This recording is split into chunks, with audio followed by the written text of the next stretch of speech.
Welcome to Miss Lori's Kitchen. Welcome to Whippoorwill Holler Homestead.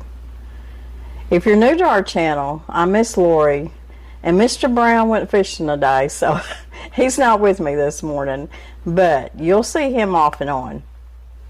We are a family of homesteaders. Our ancestors, our family before us were homesteaders, which means we built our homestead from scratch. We raised our own meat and produce. We sustain ourselves in every way you can think of. If the world was to go down, we would survive for a while anyways, because we are set up that way, and that's what this channel is all about. So if you're new to our channel, welcome. And if you've been with me a while, you know all about Miss Lori and Mr. Brown and all the different things that we do. You know, when I first started my channel, I done a lot of bulk dry mixes, and I do it, but I do it in smaller portions now because I don't use it as much, and your dry mixes only stay shelf stable for so long. And here in Arkansas, our humidity is so bad that the dry mixes, even when you put your little moisture packet in there, it just doesn't last, and it clumps up, and it just gets too much moisture in there. So the best way would be to probably vacuum pack if you make it in bulk and you live in a high moisture state like we do. But anymore, I just make it up as I need it and as I go. But what I wanted to share with y'all today is a healthier version of some of my dry mixes that I do make up, that I don't buy store-bought. Now, one of the things that I do use quite a bit in a lot of recipes, and that is Lipton onion soup mix. I use it when I make roast, even pork roast. I use it when I'm making homemade onion dip, just all kinds of crock pot recipes. And you know, when you buy that stuff in the store, it's got so many additives in it. So if you've got everything you need, which people that know me know that my all of my seasonings and my herbs and stuff I stay stocked up on. So I usually have everything I need to make one of my dry mixes when I run out, or if I need it for a recipe. But anyways, I was doing some research, and this has been a while back, and I wanted a healthier version of using, without having to do it myself, because I have not freeze dried any beef broth of my own, and I'm hoping to do that pretty soon. But at that point I didn't have a freeze dryer. I do now, and we're going to be getting into doing some freeze drying pretty soon. But at that point I didn't have one, and I just wanted a healthier version of making some of these mixes up. So I got online and I went to a website, and the lady was talking about how she makes some of her dry mixes and what she uses instead of just regular beef bouillon powder. Now the beef bouillon cubes don't have as many additives in it, but this is just a healthier version to use, and I'll put this down in my information box down where the title of the video is, the description, and there will be the word more or show more, and you click on that and my information comes down, and that's where my where I put a lot of my products and stuff that y'all might want to look at and use.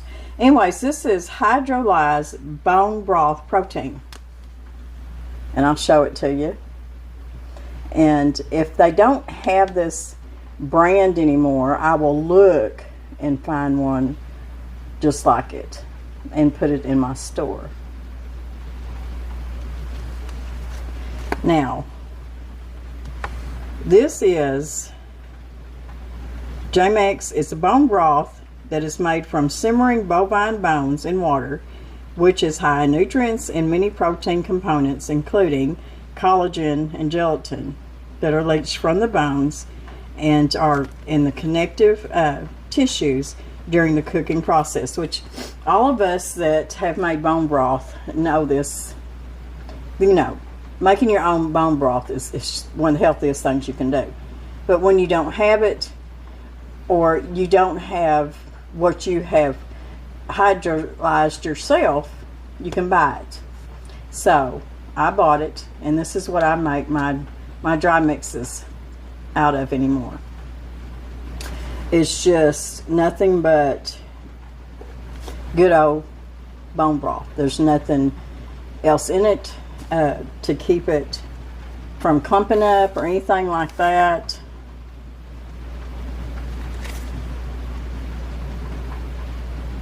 It's got a lot of amino acids in it, and because it's hydrolyzed, it has been,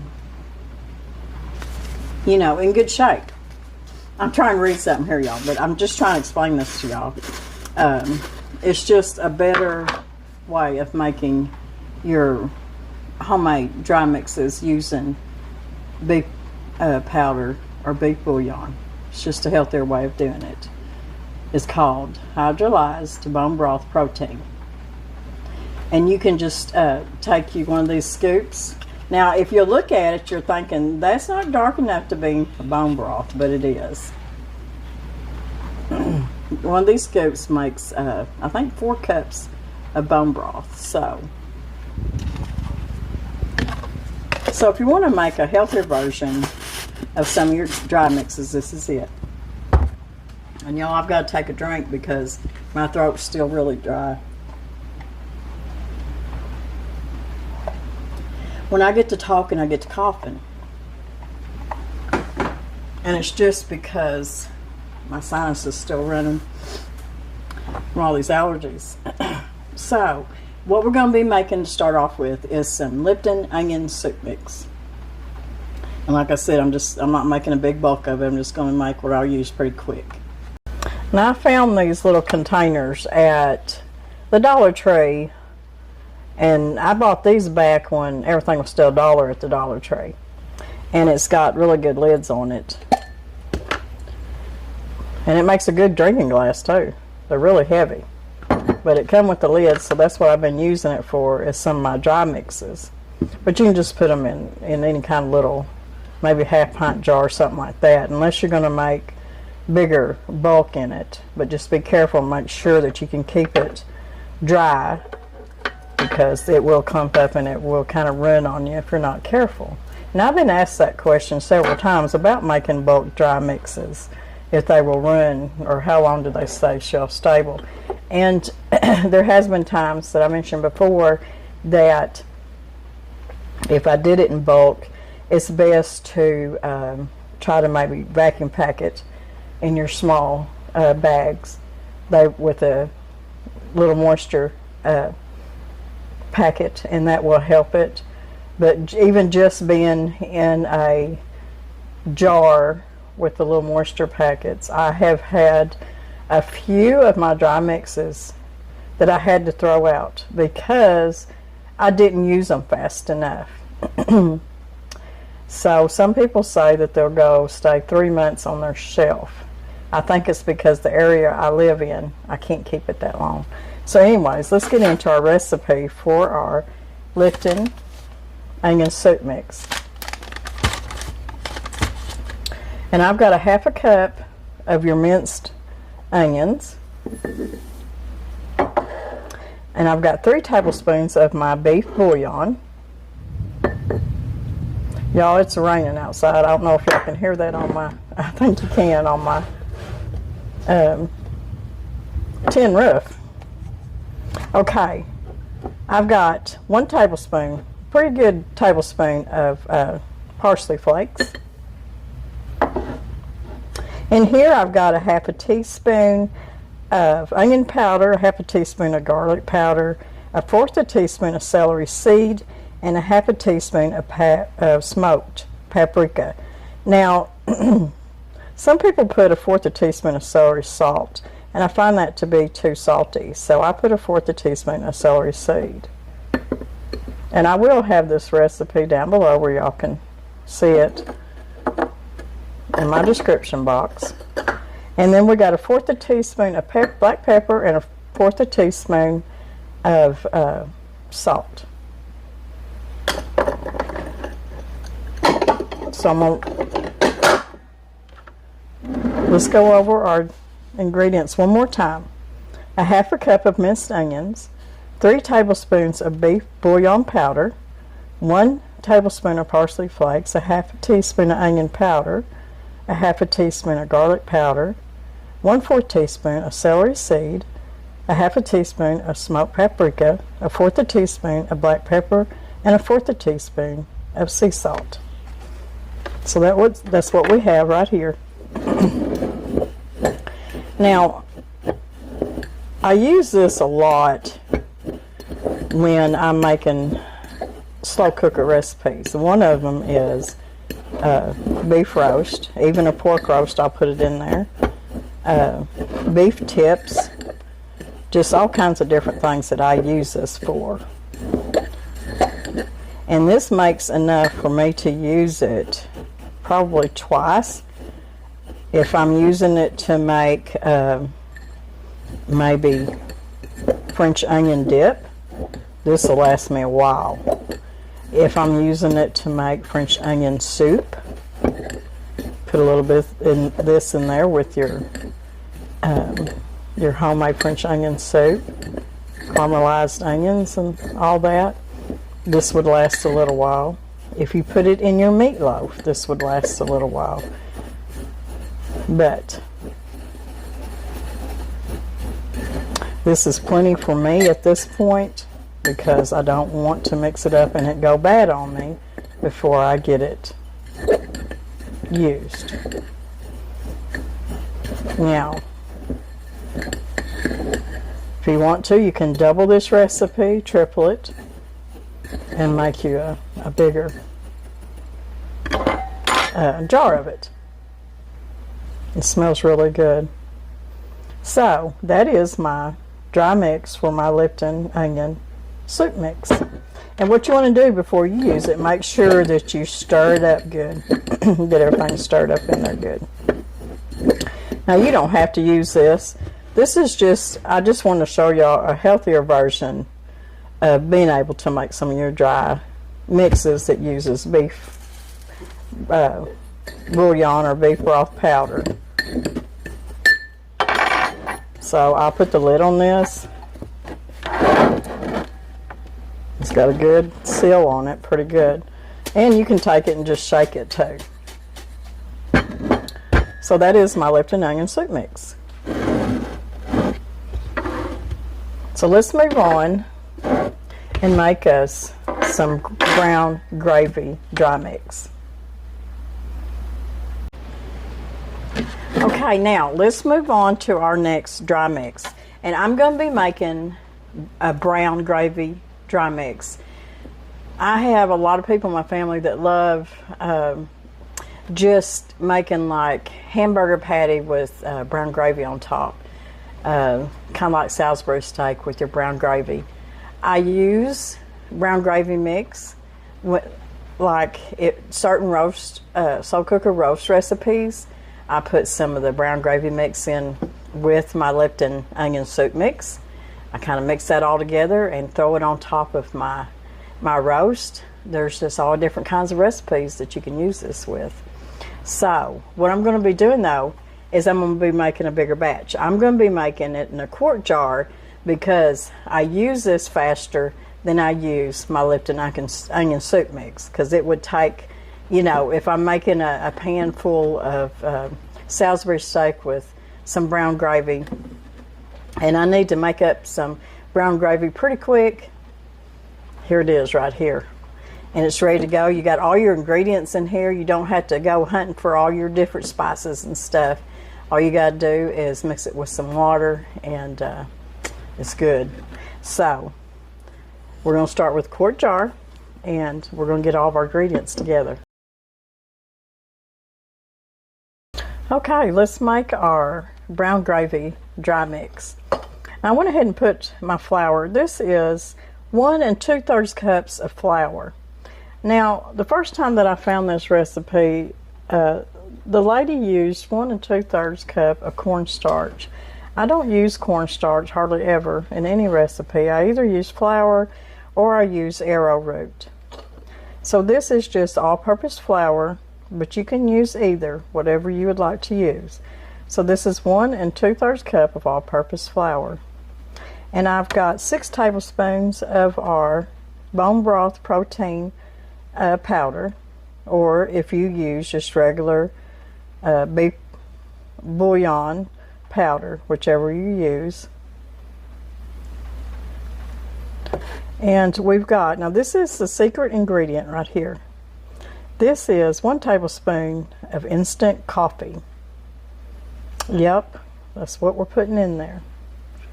That just gives it just a certain taste. It just makes it so good. We got, in here we got 2 teaspoons of onion powder. We've got 1 teaspoon of garlic powder, and you can put a little bit more of each if you want to. So that's 2 teaspoons of onion powder, 1 teaspoon of garlic powder, a 1/2 teaspoon of black pepper, and a 1/2 teaspoon of whichever paprika, smoked or sweet, whichever you prefer. I'm going to put smoked paprika in here.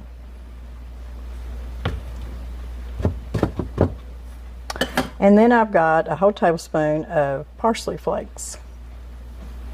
And that's all there is to that.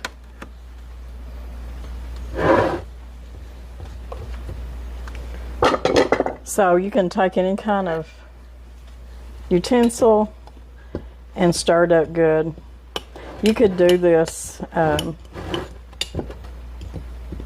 maybe in your mixer, mix it up good. But always, before you use it, always make sure that you mix it before you measure it out and use it. Because everything's going to settle, and you won't, it just won't be mixed up as good as you use it. Now I wanted to tell you too, because I don't think I told y'all, on our Lipton onion soup mix, this is equivalent to just a little over 2 packages that you would buy from the store, like this. It's really probably 3 of these, if that helps you any. So when a recipe calls for a whole package of Lipton onion soup mix, I usually put, I don't know, I measure out a good 4 tablespoons or so is what I usually measure out. It's just all in your taste. You may want to use that whole thing, and that it would be good. I have done that before on a brisket. I use that whole recipe. So I'm just going to put my lid on this, and I always make sure that I write down it takes 3 tablespoons of this mix to 1 1/2 cups of water to make your brown gravy mix. I'm going to smell it. It smells so good. So there it is. That's your brown gravy mix. And this makes, this is, I think, about 10 of your packets of store-bought gravy mix. So this will last you a while. But if you're making big pans of Salisbury steak with brown gravy, it's going to take several tablespoons. It would be for my family. But anyways, I don't like making any more than this up right here at a time.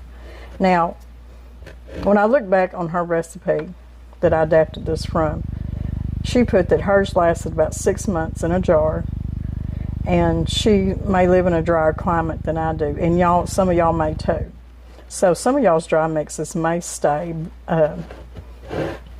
and do better than mine do here in this very humid climate. So anything that I make, you can double, triple it if you want to. So I'm just going to put a lid on this, and write on my lid that it takes 3 tablespoons to 1 1/2 cups of water. That way I don't forget. Or I can just get my recipe card out. Either way. Okay, let's make one more dry mix. And then we're going to get started making our fruit vinegar. We're going to make some chicken gravy like you would buy in the packets or in the jar from the store. but you're going to be making it homemade. All you're going to have to do is either just add you a little bit of water is all you got to add to it. So getting all your ingredients mixed up in a jar, it's already there. And like I said, all you got to do is add so much water, and I'll tell you how much after we get it mixed up. But what I'm going to be using today, instead of chicken bouillon or the bouillon powder that you buy from the store, now you can use either. I'm just trying to do a healthier version of it. This is called Sun Cow Grass and Friends. It's premium organic gelatin, collagen, and bone broth powders. And I got this off of Amazon, and I'll put it down in my store. I know it's already down there, but I'll put it back in there just to make sure. It's just a healthier way to make all your different dry mixes that call for your chicken bouillon powder. I will leave a link below of one of my first videos of making cream of something mix, and it was one of my biggest videos. I'll put that link down below, and from that mix you can make cream of mushroom or cream of chicken soup with it for any of your recipes. But all you'd have to add is, like your cream of mushroom soup, all you'd have to add is maybe some of your dry mushrooms or your canned mushrooms or fresh, whichever you prefer. And then your chicken cream of mushroom soup, all you'd have to add to that mix is, beside your liquid, would be either dehydrated chicken that you have. Maybe you've got freeze-dried chicken, maybe even canned chicken, any way you want to go about it. So it's a really good recipe, and like I said, I'll leave the link to that below. But that's not what we're making now. We're going to be making this for chicken gravy, and I use chicken gravy in some of my slow cooker recipes. I use it when I make dressing for the kids, and they want just a little bit of gravy. All I have to do is get me about 2 tablespoons of this to about a cup of cold water, and it's about that easy. If I have to make a bunch of it, of course I double, triple it, whatever I have to do. But my main goal is to show y'all how you can do a healthier version of it, but also to show you a really good gravy mix. So let's get started on our chicken gravy mix. Okay, this is going to be pretty quick, and this pretty much, coincides with your brown gravy mix too. And I'm going to do it in a quart jar too. This one only calls for, you can either use a cup of flour, you can use a cup of arrowroot, or a cup of cornstarch. I'm using flour. I think it just does better for me. And then I need 4 tablespoons of my chicken bouillon powder.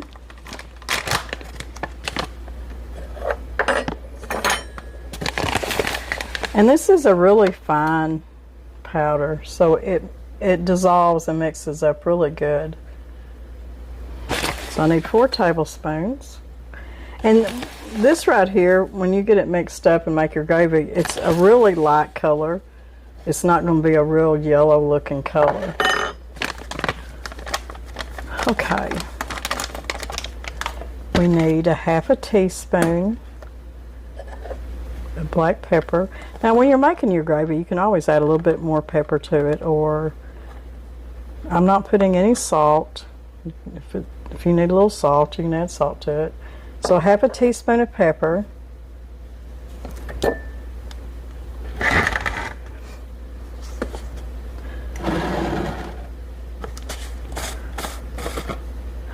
And I'm going to put a half a teaspoon of garlic powder. Optional, you can put your half a teaspoon of onion powder, half a teaspoon of garlic powder. Now, I'm going to put 2 teaspoons of poultry seasoning. Now, if you don't have poultry seasoning, this is what poultry seasoning has in it. It has thyme, sage, marjoram, rosemary, black pepper, and nutmeg.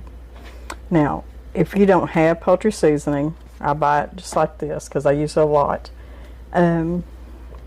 Just use a half a teaspoon of thyme, a half a teaspoon of sage, a half a teaspoon of marjoram and rosemary and pepper. I probably wouldn't put nutmeg in it, but it does have nutmeg in your poultry seasoning.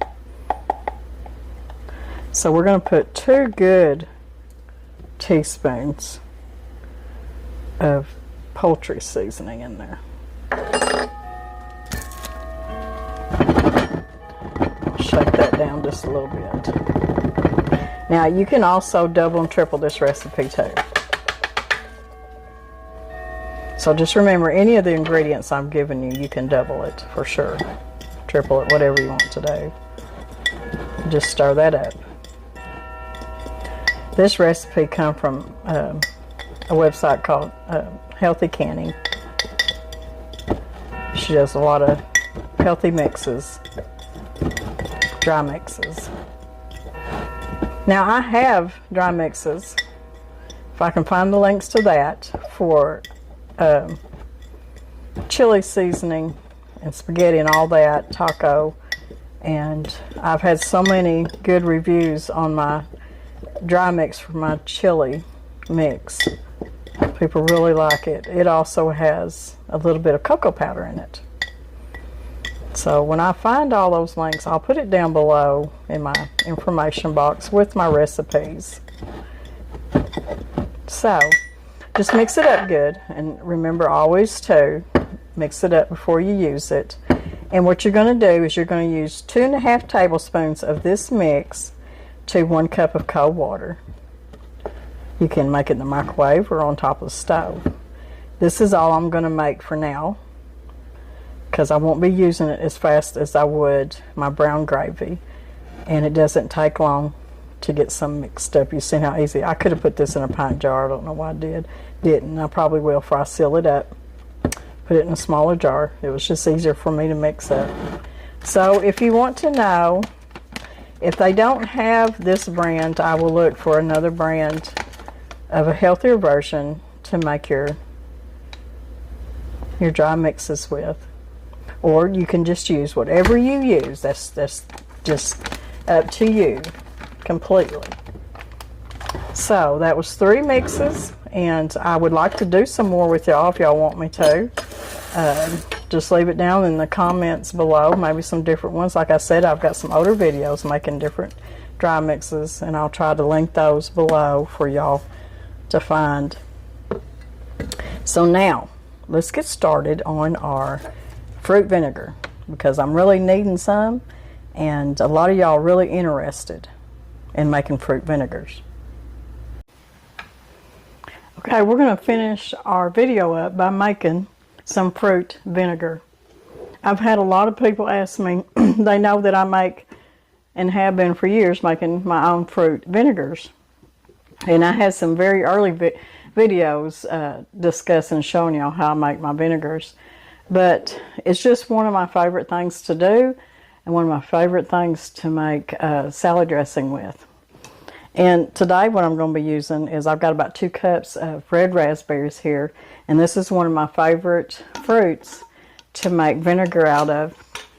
Now I wash these, and I always, with my produce and my fruits, most of them, I just put them in a quart jar and keep them. So all you got to do is have a quart. That's what I'm making it in today. It's just a quart jar. Wide mouth is fine. It don't matter if it's wide or just regular mouth. And I just put my fruit in here. Now I have made my share of apple cider vinegar with apple peels and the cores, and apple cider vinegar is very good for you. It's not one of my favorites for making dressings and stuff out of, though. But these fruit vinegars are one of the best. You can cook with them, and it's just wonderful. This right here, I've got, this one's ready to strain. This is blueberry fruit vinegar, and it's been sitting for several months, so it's ready. In fact, it's been ready, and I need to strain it. And then I've got one of my other favorites, which is pineapple core fruit vinegar. All I use is the core from a pineapple that we've cut up and ate, and this has been fermenting, and it's really good vinegar now, and it makes really wonderful salad dressings too. And it only takes anywhere from 4 to 6 weeks to make your fruit vinegars. A lot of mine go over that. I let them sit longer than that, and they just get stouter and stouter, and they're just very good product. So it's very simple. I've got my cleaned, washed fruit. Raspberry, like I said, is one of my favorites.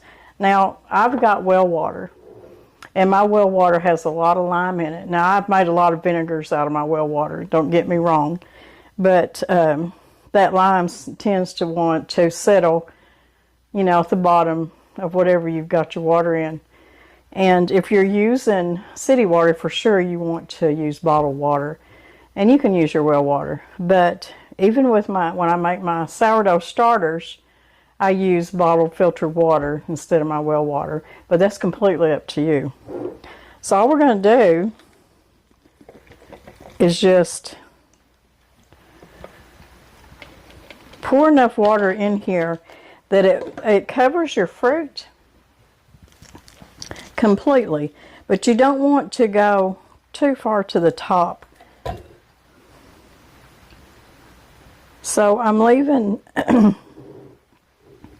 that's probably a good 3 inches of headspace from the top, and that's just because of your fermentation and because of the, you know, for whatever reason that it might get a gas buildup or something like that. But I won't be putting a lid on it or anything. There'll just be, you can either put a coffee filter, or you can put a piece of cloth or a paper towel or something like that over it. So that's all there is to that. Now sometimes I will add just a little pinch of sugar in here, and that's not something you have to do. All that does is just help feed and start that fermentation. And it don't hurt nothing. You're not going to have a bunch of sugar in there or anything. But what I like to do too is I'll just take and just mash some berries up just a little. I don't want them mashed up too much, just enough to get the juices started. Just like that. So all I'll do now is I'll get me a coffee filter and a rubber band, put it on top of this, and I'll put it over there in my pantry in a dark corner in there with my other vinegars that I've got going. And I'll check it probably here in 2 weeks. Make sure there's no mold or anything like that. Now when I talk about mold, I mean, I have only probably twice that I remember that I had like a black mold kind of floating on top. And all you got to do is just skim that off. The rest of your vinegar is going to be fine. Now if you look in there and you've got like a white film on there and you smell it and it smells rotten, get rid of it and start over. I don't have that to happen very often, but just a little bit of mold that'll come right off there, and then your vinegar underneath it's good. It's okay. So that's how simple it's going to be to make my raspberry vinegar, which when it's done will make my raspberry vinaigrettes. It's delicious. So we're going to strain the blueberry that's been setting for quite a while. And you can see it's got a very dark color. Smells like vinegar, but still has that blueberry. You can smell that blueberry fruit to it.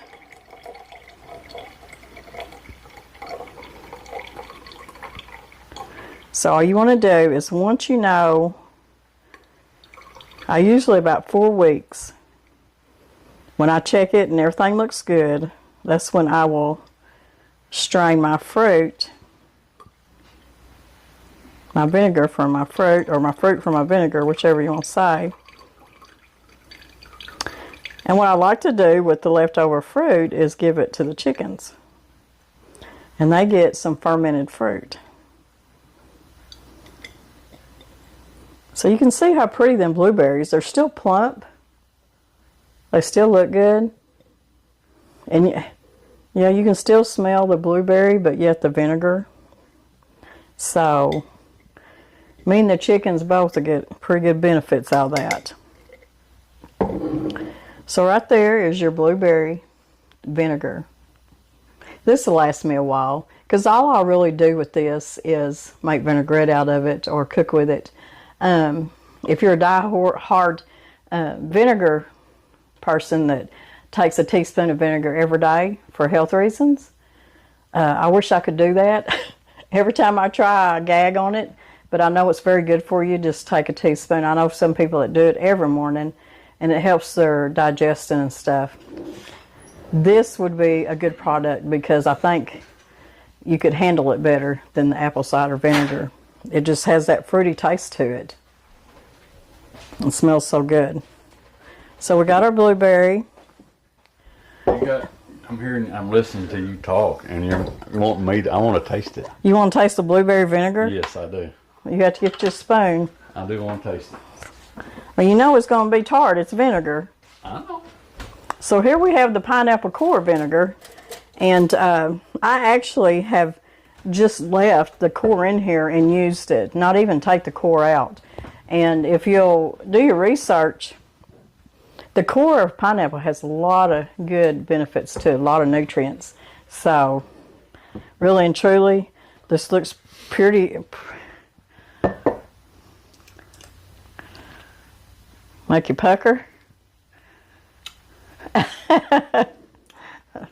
That is, I could drink a glass of that, I think. Well, it'd be good for you. I can sure taste the vinegar, but the blueberry. Yeah. See, I've tried your strawberries and apple and different ones, and I had never tried the blueberry. Mm-hmm. Well, you can see, look at them blueberries. Now, this has been fermented for, I told them, at least 6 weeks, I know. Pretty sure. What they taste like. And they're still just as plump. Well, they taste like blueberry vinegar. I was going to give them to the chickens, but you might eat them. They'd be good for you.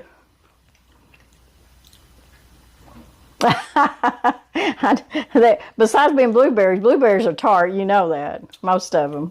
And then yeah. It's tart, but I could eat it. That'd be a good snack, wouldn't it? Of course, you know I can eat anything, I know. And then our pineapple, this is one of my nearest favorites when I make vinaigrette with it. Yep. And I'm thinking about just leaving the core in there because it's not hurting nothing. It's fermented, it's in there, and it's just making it taste that much better. And this has been sitting, I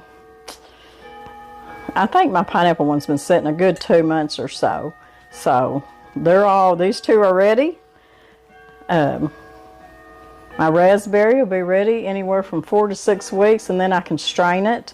And then you can put these in the refrigerator, put a lid on them, put them in the refrigerator, and they'll last you a lot longer.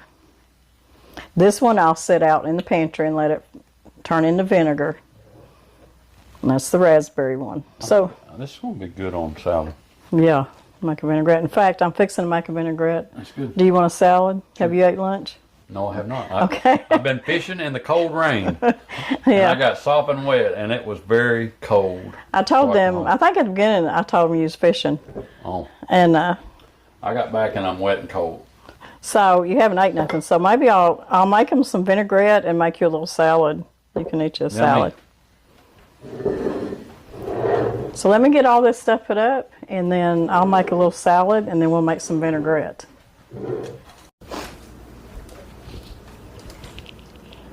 Let's mix this up, some vinaigrette real quick. I'm just going to take some good olive oil, about 1/4 cup. You can use avocado oil or any oil that you like to make your vinaigrettes out of.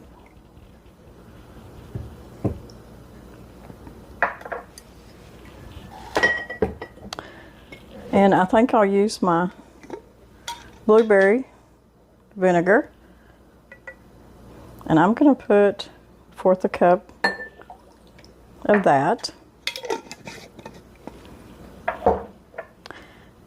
I'm also going to put just a pinch of salt.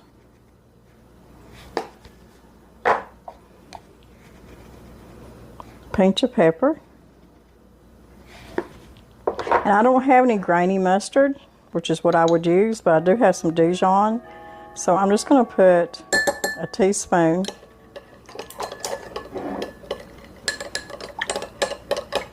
of Dijon mustard. Now you can add some garlic, a little bit of shallots in here would be good. I decided I want to put some garlic in it, so I got about half a teaspoon of minced garlic, and then I'm going to put a sweetener in it, which is going to be probably, you can put anywhere from half a teaspoon to a teaspoon of honey, or you can use maple syrup, whichever you choose. Either one will be good. And that is your homemade vinaigrette that is so good and so much better for you than store-bought. There's so many different ingredients in store-bought that half of them you can't even pronounce. And you can make the amount that you want, and it'll always be fresh. This right here is about all we need. And then any other time that I need it, I'll just make up some fresh. Just pour a little bit over the salad.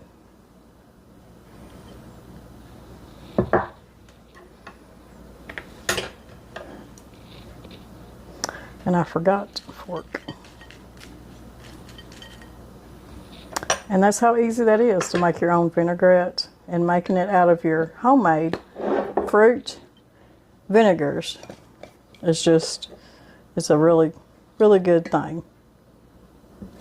So I'm excited about my raspberry one. Can't wait for it to get done. Now, the way you use these vinegars here is the same way that you would use your apple cider vinegar, your regular vinegar, your rice wine vinegar, your red wine vinegar, your white wine vinegar. You'd use this the same way. No difference. So I hope y'all liked my recipes here, and liked a lot of y'all make fruit vinegars, but y'all still like watching Miss Lori do it too. And then some of y'all new to this. So it's that easy, good for you, and it just tastes wonderful. So I hope y'all try it sometime.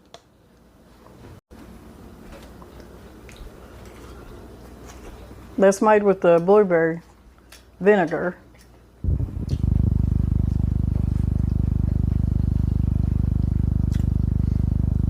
Not bad, is it? Pretty good. Not too stout, is it? Nope. That's why I like that fruit vinegar best of all. It's just really good stuff. And you can even marinate meat with this vinaigrette like you would if you bought like store-bought zesty Italian, how they'll marinate chicken and stuff with it. You can do it with your homemade too. Yummy. I'm hurrying with me. Okay. So anyways, I hope y'all enjoyed this video. I just want to show y'all a few things that I was doing today, and it was things that a lot of y'all have asked questions about and wanted me to do some more of. So I hope y'all try all these different mixes and vinegars, because it's easy to do, and it's just one more thing to put in your pantry, and it's so much better for you than store-bought, that's for sure. So if y'all would like to see some more of these videos, please let me know in the comments below. And at the end of the video, I almost said vinegar. At the end of the video, I'm going to show y'all how I'm going to mix up, because I know some of y'all that's new to the dry mixes. I'm going to make just a little pot of the chicken gravy, and y'all can watch me do it at the end of the video. That way you'll know how it works. So I'm going to say bye for now. My recipes and all my information will be down below the video in the information box. Guys, I hope y'all give me a thumbs up. If you haven't subscribed, please subscribe and share it with everybody. And it's cold and it's raining right now. We can't do any gardening or working outside much. And it's supposed to be this way for several days, ain't it? So we may be inside for a while, it looks like. But I still got stuff growing in the greenhouse. In fact, I got to get out there and water it today. So anyways, we'll see y'all in a couple of days. And we'll be cooking up something or planting something or talking about something. We'll be seeing y'all. God bless everybody. We love y'all. Okay, here we are going to close out the video, and I am going to use our homemade chicken gravy mix that we mixed up earlier and just show you. I got 1 cup of cold water in my pot, and I'm going to stir my mix up good, like I told y'all to make sure you do before you use it every time. And I'm going to put 2 tablespoons in 1 cup of water, cold water to start out with. And just mix that up. Turn your heat on. You can even do this in the microwave. Turn your heat on.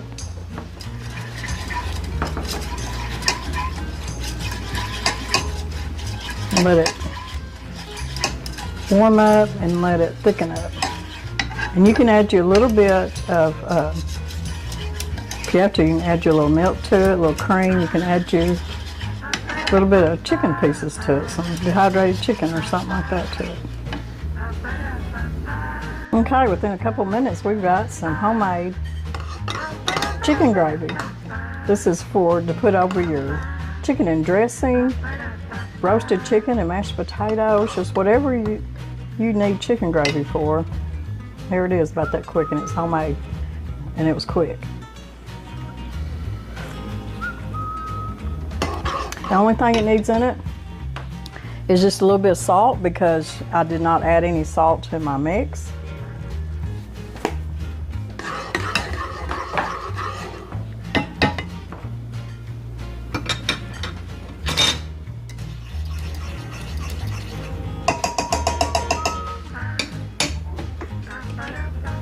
And that's all you need. Yep. Tastes like chicken.